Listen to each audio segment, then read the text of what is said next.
My name is Jose Tence Ruiz, but people who know me call me Bogey.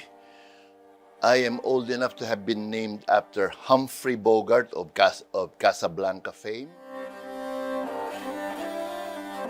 I am doing maybe my 34th one-man show called The Carbon Footprint of the Stoic Heroic. What does that mean? It means that those of us who burn with trying to survive in this insane climate with our stoicism and our heroism still leave some sort of a trace, or, the key word is the carbon footprint.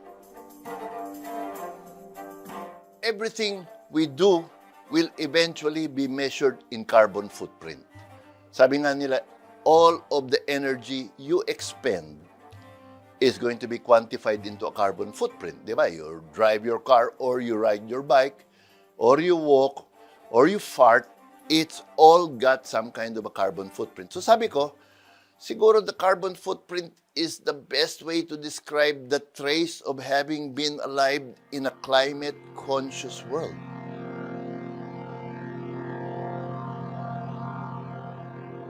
It used to be the soul, it used to be the aura, it used to be the spirit, but now, the carbon footprint is a good way of saying that I was alive, and yes, I was expending carbon energy. And who is expending the carbon energy? Us Stoics. Everybody who is putting up with being alive nowadays. And to me, I celebrate the idea that when you decide to be Stoic and say, move forward, then that's a kind of heroism. If any of you is familiar with Salinger, J.D. Salinger, Catcher in the Rye, classic end, sabi niya, it's easy to die for a cause, but it's more difficult to decide to just live every day for it. And that's what we are. We are the Stoic Heroic.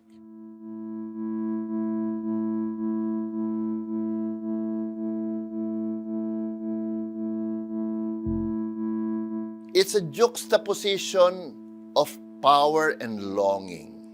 It's an entire barangay of water containers which I gathered, and the water containers are queuing up in a rosary formation around the most profound water container to many of us in the Philippine context, the water of life, the baptistry. So it's always who has the magic and the power, in this case religion and the church, and the ordinary people whose thirst they want to sate with that kind of mystical water. I am not a practicing Christian anymore. I was trained 12 years with the Jesuits, 6 years with the Dominicans. I'm not 58 anymore, I'm 68. I grew old to be an agnostic, and sabi ko, I look at the world with a little more secular perspective, and I say, religion is sometimes a way of capturing our imagination and putting us in a particular order. People wanting actual water from a mystical water source, to me, wow, that's interesting. It's like all of us longing to win the lottery, or Of course, you know what IKEA means, right? The world of organized convenience. Of course, you know what Icarus sometimes refers to, and I always want to challenge the Icarus myth because it actually belongs to non-scientific thinking. What happens to you when you fly up? It does not get hot. It gets cold. So he would not actually have had molten wings. Here we are, we think that we will be communicating with each other, but instead we're entangled with each other, with all our communications. I keep telling people nga, why don't you know this? This is the world of communications. I got confused. There were so many inputs. It's actually a self-portrait because it's a body cast from 2007. I am going to put myself in a lazy boy recliner with Barbie skin, overwhelmed by all the connections that I don't want to make. The convenience of the internet is also actually a trap, I would say.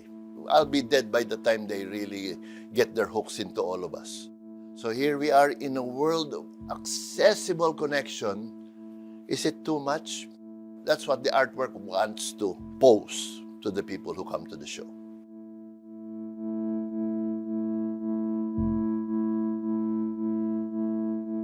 I'm trying to reflect, ano na ba ako? I mean, I've had a lot of friends die in the last 5 years since COVID. Ano na ba ako? Hindi naman ako bayani, pero surfer. Surfer ako. Sabi ko, I don't know how to surf. We're just trying not to drown. That's why I put myself as the surfer. What does the surfer do? He goes against overwhelming waves and tries to survive every time. Surfer ako in the psychic sense na, man, I'm just waiting for that wave. It's powerful, but it's also exhilarating. I try to take on reality, and I hope it will not kill me.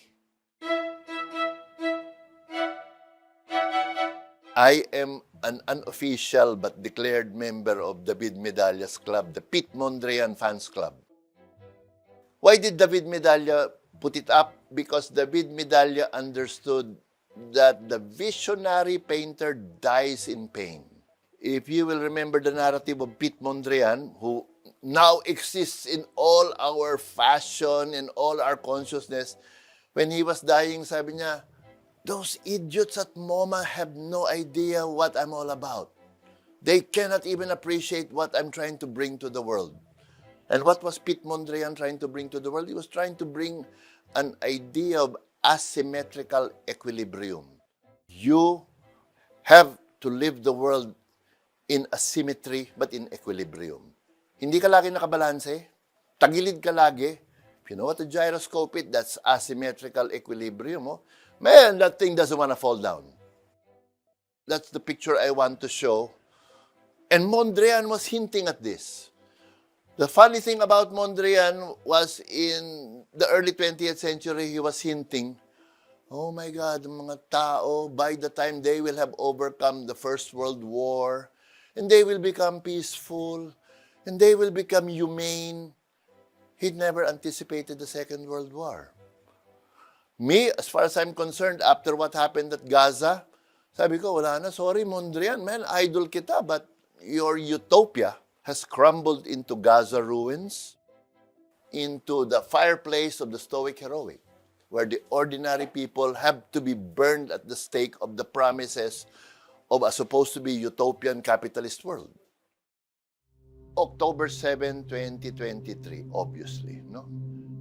It's around the same time I began this show because I had other shows before it, and at least all of the paintings were beginning at that time. Sabi ko, yeah, 1 year to work. I always like to do that. I don't want to rush. But what's the overwhelming theme? This thing unfolding in the media, no? Nung kami bata, what was being shown on television was Vietnam. In your generation, it's Gaza. It's, wow, man, nangyayari yan, walang pumapalag. In an older generation, maybe Serbia. If you remember, no? What does it mean?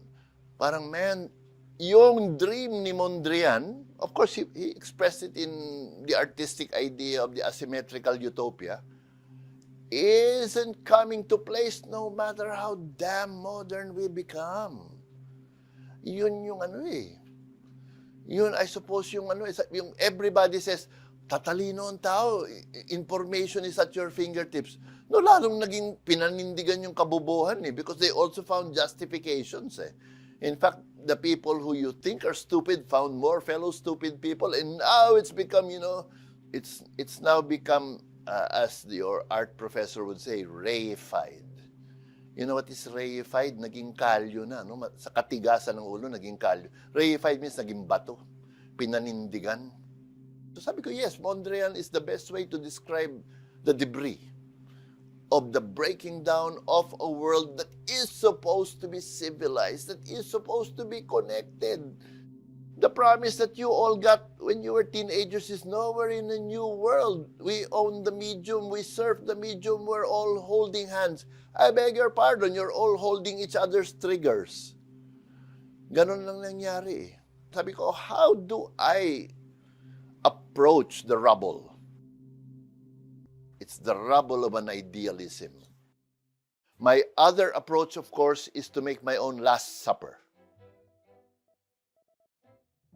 But the Last Supper is the last lifeboat.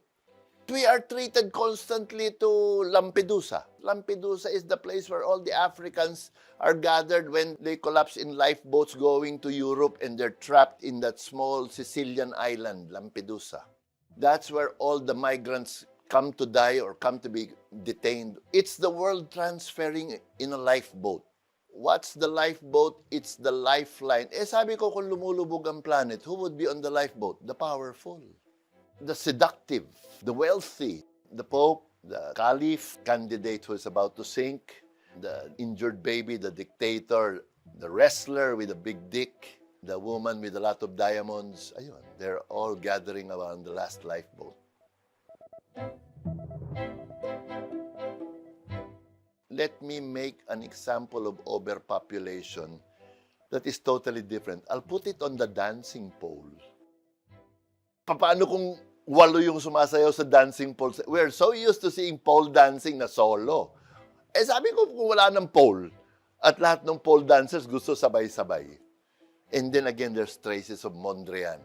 Again nga, overpopulation might destroy this most aesthetic thing. Like what we want to do. I want to go to the mall, or not with those 5,000 other farters. What do you do in the mall? You go eat a big burger. What do you think you do quietly after you ate your big burger? And then how many thousands of you have done that? Imagine, next time you go to the mall, think about that. Think about it. That's why I don't want to go to the mall too often. Sabi ko, oh my God, here I go again. But think about crowding. Think about population. I wanted to suggest it that way.